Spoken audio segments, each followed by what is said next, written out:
Kill me if you want. But don't look at me like I'm dirt. You think you are nothing. You are the only thing that matters. Amina didn't flinch when the cold steel of the barrel pressed against her temple in that rain-slicked alley. She flinched when the man holding it lowered the weapon and pulled her into a kiss that tasted of rain, iron, and a terrifying kind of hope. She knew her life was over the moment she witnessed the transaction she wasn't supposed to see on the neon-lit fringes of Seoul. But it wasn't until she was trapped in the back of a black sedan, staring at the dragon tattoo snaking up her captor's neck, that the truth took hold. He wasn't just a murderer. He wasn't a monster to be escaped. And when Kang Jun-suk gripped her chin with a hand that had just signed a death warrant, not to hurt her but to anchor her, she finally understood she hadn't found a grave. She had been claimed as the only weakness of a man who ruled by blood. Welcome back to the Afro-Korean Story Space channel, besties. Today's story is a special request for Amina. You asked for a story about finding light in the darkest of places, and here it is. If you're watching, drop a Nigeria to Seoul in the comments right now. To my loyal besties, stay tuned until the very end. The way Jun-suk protects her in Chapter 8 will leave you breathless. If you leave now, you'll be wondering about that final kiss all night long. Are you ready for a story about a woman who had nothing left until she became everything to the most dangerous man in Korea? Let me know if you're excited for this suspense in the comments. The smell of burning rubber and kerosene still clung to Amina's memories like a second skin, a bitter perfume of the night her life turned to ash. Back in Nigeria, the world had been vibrant, filled with the rhythmic pulse of the Lagos markets and the steady promise of her university studies. But promise was a fragile thing when held in the hands of a man like her uncle, a man who viewed his family not as blood, but as collateral. He had gambled on a future he couldn't afford, borrowing from shadows that didn't know the meaning of mercy. The betrayal hadn't come with a shout, but with a quiet disappearance. Amina remembered the evening clearly. The sun dipping low, casting long orange shadows over her father's small compound, and the sudden terrifying arrival of men with cold eyes and heavy boots. They didn't just want the money her uncle had squandered. They wanted a payment that would sting for a lifetime. By the time the first match was struck, her uncle was already gone, leaving Amina to watch as the only home she had ever known was consumed by hungry orange flames. She had stood in the street, her simple cotton dress smudged with soot, clutching a handful of documents and her passport, the only thing she'd managed to save before the roof groaned and collapsed. Her father's face, etched with a mixture of shame and absolute terror, haunted her more than the fire itself. "Run, Amina," he had whispered, his voice cracking like the dry earth of the north. "If they find you, you become the debt." With no home to return to and no family left to protect her, she had fled into the unknown, carrying nothing but the quiet strength of a woman who had already seen the end of her world. Every step away from the smoking ruins of her past felt like walking into a void. She had been stripped of her name, her status, and her dreams, reduced to a ghost wandering through international terminals and strange cities. By the time she reached the neon-drenched streets of Seoul, Amina was a shell, a woman who had learned that hope was a luxury she could no longer afford. She was a stranger in a land of steel and glass, waiting for the moment the shadows would finally catch up to her, unaware that she was about to walk out of the ash and into the arms of a different kind of fire. Seoul was a city that never slept, but for Amina, it was a city that never saw her. She moved through the rain-slicked back alleys of Itaewon and Gangnam like a ghost, a silhouette of deep brown skin lost against the blinding glare of neon signs and towering glass. Her life had become a rhythmic struggle for invisibility. By day, she washed dishes in the humid backrooms of small diners until her fingers pruned, and by night, she retreated to a cramped, windowless room that smelled of damp concrete. She was 24 years old, yet she felt like a woman who had lived a century. Her soft facial features permanently etched with the tension of someone waiting for the floor to give way. The simple worn beige top she wore was a map of her poverty, frayed at the edges and stained by the world she inhabited. She had learned the hard way that in Korea's glittering capital, people like her, immigrants with no status and nothing left, were either ignored or exploited. She kept her hair pulled back and her eyes down, clinging to the quiet strength that had carried her across oceans. But survival in the shadows meant sharing space with the things that lived there, and the shadows of Seoul were long and dangerous. One Tuesday night, the air heavy with the scent of ozone and frying oil, Amina took a shortcut through a narrow corridor between two industrial warehouses to avoid a police patrol. The silence of the alley was suddenly punctured by the low, guttural hum of a luxury engine. She froze, pressing her back against a cold brick wall as a black sedan glided into the space like a predator. 3 men stepped out, their tailored suits sharp enough to cut, but it was the 4th man who stopped the breath in her lungs. He was tall and lean, his hair slicked back with a precision that bordered on lethal. Even from the darkness, she could see the angular stern lines of his face and the dark tattoo snaking up the side of his neck, a mark of power in a world that didn't follow the law. This was the underworld her father had whispered about back in Nigeria, the kind of dangerous people who didn't negotiate. Amina watched, trembling, as a silver briefcase was exchanged for a heavy, taped-up parcel. It was a transaction of shadows, a moment of absolute vulnerability for the powerful man with the ink on his skin. Just as the deal closed, Amina's foot slipped on a patch of wet moss, her shoulder striking a metal trash bin with a resounding clang. The sound was an explosion in the silence. The tall man didn't flinch. He simply turned, his piercing gaze cutting through the darkness to lock onto her terrified brown eyes. In that second, the truth cracked open. Amina had seen the face of the dragon, and in his world, witnesses didn't get to walk away. The air in the alleyway turned to ice as the tall man in the long black coat stepped away from the car, his movements carrying the terrifying grace of a predator. Amina's heart hammered against her ribs like a trapped bird. She knew how this story ended for girls with no one to miss them.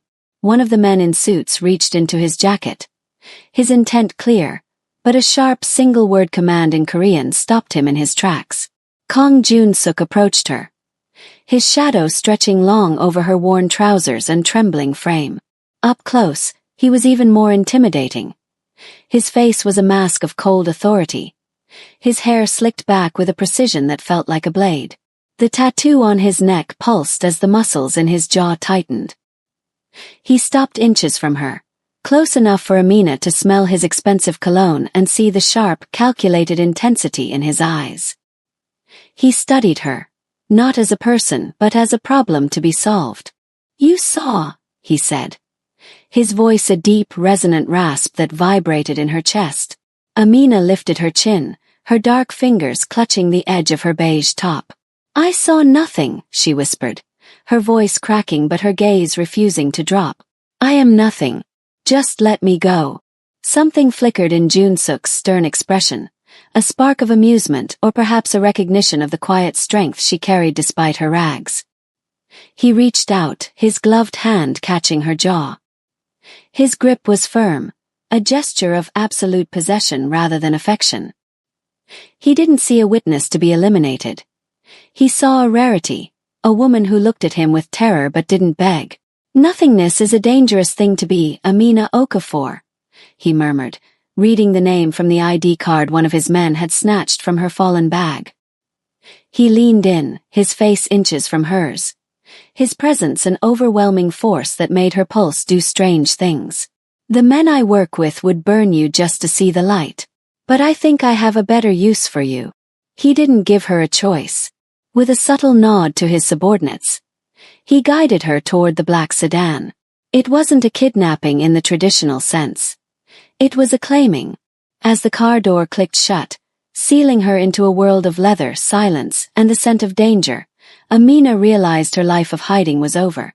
She had been plucked from the fringes and dropped into the center of a gilded cage, kept by a man who lived by violence and ruled by fear. She was no longer a ghost in Seoul. She was the property of its most dangerous shadow. The penthouse suite was a masterpiece of cold marble and floor-to-ceiling glass, a stark contrast to the damp, windowless room Amina had called home for months. It was a gilded cage that hovered above the glittering lights of Seoul, silent and smelling of expensive cedar. Amina stood by the window, her dark fingers tracing the edge of her worn beige top, feeling like an unwanted smudge on the perfection of Jun-suk's world. She was safe from the police and the shadows of her past, but she was now a guest of the man who controlled those very shadows. Life with Jun-suk was a study in contradictions. Amina watched from the periphery as he navigated his empire with a ruthlessness that made her blood run cold. One afternoon, through the cracked door of his office, she saw him standing over a man who had dared to embezzle from his accounts. Jun-suk didn't shout. He simply stood there, his long black coat making him look like a dark god. His face angular and stern as he delivered a sentence that left the man trembling on the floor. He was a man feared by many, a leader who lived by rules written in blood. Yet, when the doors closed and the soldiers disappeared, a different man emerged in the silence. Amina would find small, quiet gestures of care that he never acknowledged. A tray of jollof rice, prepared by a specialist chef to taste exactly like the markets of Lagos, would appear on her table. A stack of university textbooks, the ones she had lost in the fire, was placed in her room without a word. When she had a nightmare, waking up with a silent scream as the smell of Nigerian kerosene filled her mind, she would find him sitting in the armchair in the corner of her room. His eyes closed, his presence a silent, protective shield against the dark. He never touched her, yet his gaze was heavy with a possession that felt more intimate than a kiss. He was a predator who had chosen her as the only person he allowed close, a man of violence who used that same violence to ensure her peace. Amina found herself caught in a tense sanctuary, leaning into the safety he provided while fearing the man who provided it. She began to realize that while the world saw a monster, she was seeing a man who was softening, however slightly, for her alone. The tension in her shoulders didn't disappear, but it shifted, turning from the fear of a victim into the longing of a woman who was finally being seen.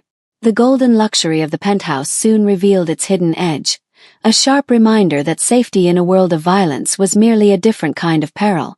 Amina began to notice the shift in the atmosphere, the way Jun-suk's men looked at her not with indifference, but with a calculating hunger, as if she were a vital piece of a game they were desperate to win.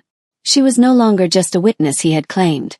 She was the only point of softness on a man made of stone, and in the underworld, a weakness was an invitation. The reality of her position crashed down upon her during a rare evening when Jun-suk was delayed by a meeting in the city's heart. As she sat in the expansive living area, the elevator chimed, but it wasn't the rhythmic, heavy footfalls of her protector that followed. Instead, the air grew thick with a sudden, suffocating tension. A man she didn't recognize, scarred and dressed in a suit that lacked Jun-suk's refined elegance, stepped into the light, his eyes scanning the room until they landed on her. He didn't speak. He simply smiled, a slow, predatory baring of teeth that told her he knew exactly who she was and what she meant to the boss. "So, this is the Nigerian flower Jun-suk is hiding from the sun," the stranger murmured, his voice oily and devoid of the respect the others showed her. He took a step forward, and Amina felt the familiar cold of the Nigeria fires licking at her heels. She realized then that her presence in this house wasn't just a sanctuary. It was a beacon for every enemy Jun-suk had ever made. If they couldn't break the dragon, they would burn the only thing he allowed close. When Jun-suk finally arrived, his presence immediately scattering the threat like smoke, the look on his face wasn't one of relief, but of a dark, brooding fury. He saw the way Amina's hands trembled against her beige top and the way she retreated into the shadows of the room. He didn't offer words of comfort. Instead, he doubled the guard at her door and sharpened the edges of his own ruthlessness. Amina looked out at the Seoul skyline, realizing that the gilded cage was now a fortress, and the price of his protection was being the ultimate prize in a war she never asked to fight. Amina stood before the massive, gold-framed mirror in the master suite, staring at the woman looking back at her. The glass was flawless, unlike the cracked, salt-stained hand mirrors she had used in Nigeria, but the clarity felt like an indictment. She was no longer the girl who had arrived in Seoul with ash under her fingernails and desperation in her stride. Her deep brown skin, once dull from exhaustion and the harsh sun of Lagos, now glowed under the soft, recessed lighting of the penthouse. She reached up to touch her hair, which was no longer messy from a long, difficult day but styled with a precision that matched the room's cold elegance. She was still wearing the simple beige top and plain trousers, the last remnants of her life of struggle, but they looked out of place against the backdrop of silk sheets and marble floors. She realized she was a stranger to herself. The quiet strength she had always carried was still there, but it was being forged into something sharper, something more resilient, shaped by the weight of Jun-suk's world. The reflection showed a woman who was no longer just surviving. She was being refined into a consort for a king of the underworld. She saw the way her posture had changed. The tense, emotional curve of her shoulders had straightened into a defensive line. She was becoming a part of the gilded cage, a creature of the shadows she once feared. The pain, betrayal, and loss that had defined her were now the foundation of a new identity she didn't yet recognize. In the mirror's edge, she saw the ghost of the girl from the markets, the one who dreamt of university and a simple life. That girl was dying, replaced by the woman who waited for a man with a dragon on his neck. Amina realized that the luxury surrounding her wasn't a gift. It was a transformation. She was being polished like a diamond, but diamonds were only created under immense, crushing pressure. As she traced a finger over the smooth glass, she wondered if she was becoming the very thing she used to run from, a person defined by the power of others. She wasn't just Jun-suk's only person anymore. She was becoming his reflection, a silent partner in a world where mercy was a myth and survival was the only law. The silence of the penthouse was different tonight. It wasn't the heavy, suffocating quiet of a prison, but the expectant hush of a sanctuary. Amina sat on the edge of the plush velvet sofa, her eyes drawn once again to Jun-suk as he discarded his long black coat. In the soft amber glow of the living room, he looked less like a distant god of the underworld and more like a man burdened by the weight of his own empire. He loosened his tie, and as he turned, the light caught the intricate ink on his neck, the scales of the dragon snaking upward, disappearing beneath his hairline. "You've been staring at it for weeks," Jun-suk said, his voice a low rumble that didn't carry its usual edge of command. He sat in the chair opposite her, the distance between them feeling smaller than it ever had before. Amina didn't look away this time. "In my home, we say that a person's skin tells the story of where they have been. I look at yours and I see a war." Jun-suk reached up, his fingers tracing the dark lines of the tattoo. "This wasn't a choice. It was a brand. In the beginning it was to show who I belong to. Now it shows who belongs to me." He leaned forward, the sharp angles of his face softening in the shadows. "People see the dragon and they run.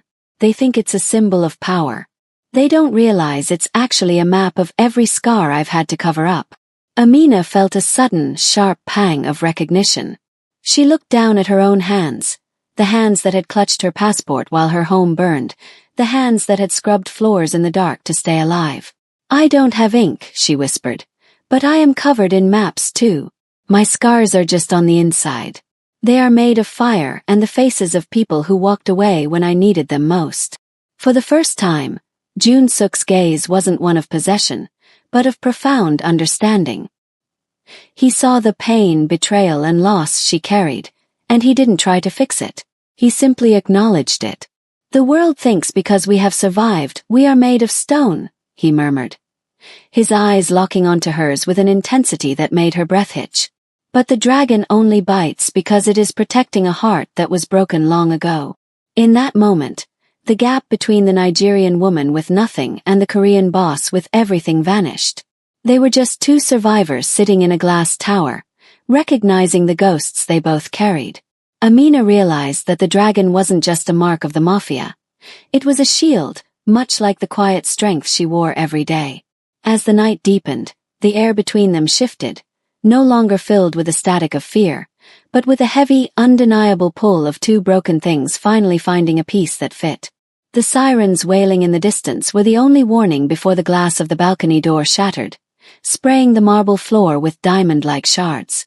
The sanctuary had been breached. Jun-suk was on his feet in a heartbeat, his long black coat billowing like a dark omen as he pulled a handgun from the small of his back. His face was no longer the soft mask of the man who had shared his scars. It was the angular, lethal visage of the boss who lived by the gun. He shoved Amina behind the heavy oak desk, his grip firm and protective, his body a living shield between her and the encroaching shadows. "Stay down," he commanded, his voice a harsh rasp that brooked no argument.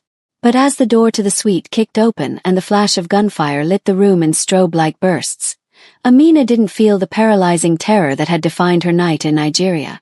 She didn't feel like the victim whose home was being burned. Instead, seeing Junsuk standing in the line of fire for her, a man who was feared by the world but emotionally attached only to her, sparked a fire in her own chest. She saw the tension in his neck, the way the dragon tattoo pulsed with every shot he fired, and she realized that if he fell, her world didn't just end, it vanished. In the sudden ringing silence that followed the retreat of the first wave of attackers, Junsuk turned to check on her, his eyes wild and bloodshot with adrenaline. He reached out to touch her face, his hand shaking with a rare, raw tremor. "Are you hurt?" he demanded, his voice cracking with a vulnerability he couldn't hide. Amina didn't answer with words. She rose from the floor, her simple beige top smudged with plaster dust, and grabbed his coat with both hands, clutching the heavy fabric as if he might disappear into the smoke. She leaned into him, her eyes closing as she tilted her head back. Before he could pull away or bark another order, she pressed her lips to his. It was a fatal kiss. Fatal because it killed the cold, calculated distance he had maintained for years. It was a kiss that tasted of iron, rain, and a deep, desperate release. Amina poured all her pain, betrayal, and loss into that single contact, and for the first time, she felt the man of stone crumble.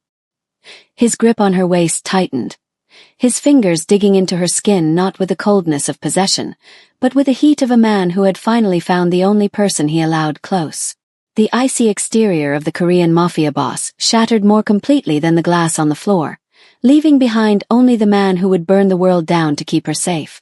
The smoke from the confrontation still hung in the air, but the chaos of the night had settled into a heavy, reverent silence.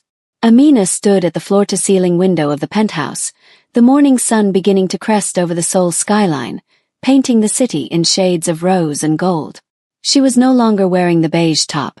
It had been replaced by a robe of deep emerald silk that felt like cool water against her skin. She looked at her reflection and finally recognized the woman staring back. The quiet strength she had carried from Nigeria was no longer a tool for survival. It was the foundation of her throne. Behind her, the doors to the suite opened. Junsuk stepped in, his presence as commanding as ever, though the lethal sharpness of his gaze softened the moment it landed on her. He had spent the night purging the shadows, ensuring that no one would ever dare breach their sanctuary again. The dragon tattoo on his neck was visible above his collar, a mark of the beast that the world feared, but to Amina, it was simply the mark of the man who had given her a reason to hope. He stopped beside her, his hand resting firmly yet tenderly on the small of her back. He didn't look at the city. He looked at her. "The men are waiting," he said, his voice a low, steady rumble. "They need to see who holds the heart of this empire." Amina took a deep breath, feeling the weight of the moment. She remembered the girl with nothing left, the girl who had been stripped of her home and her dignity. That girl was gone, burned away in the fires of betrayal and reborn in the heat of a mafia boss's devotion. She wasn't his captive, his witness, or his nothing anymore. She was his equal, the one person allowed behind the mask of the dragon. "Let them wait," she murmured, leaning her head against his shoulder for a brief, private second. "Let them see that I am not just someone you protected. I am the reason you fight." As they walked toward the doors together, Amina realized her journey from nothing to everything was complete. She stepped out into the hallway where his generals and soldiers stood in a disciplined line, their heads bowing in unison as she passed. She walked with her chin held high, her dark hand intertwined with Junsuk's pale, scarred fingers. She was Amina Okafor, a daughter of Nigeria and the queen of a Korean empire, standing tall in a world that had tried to break her, but ended up bowing at her feet.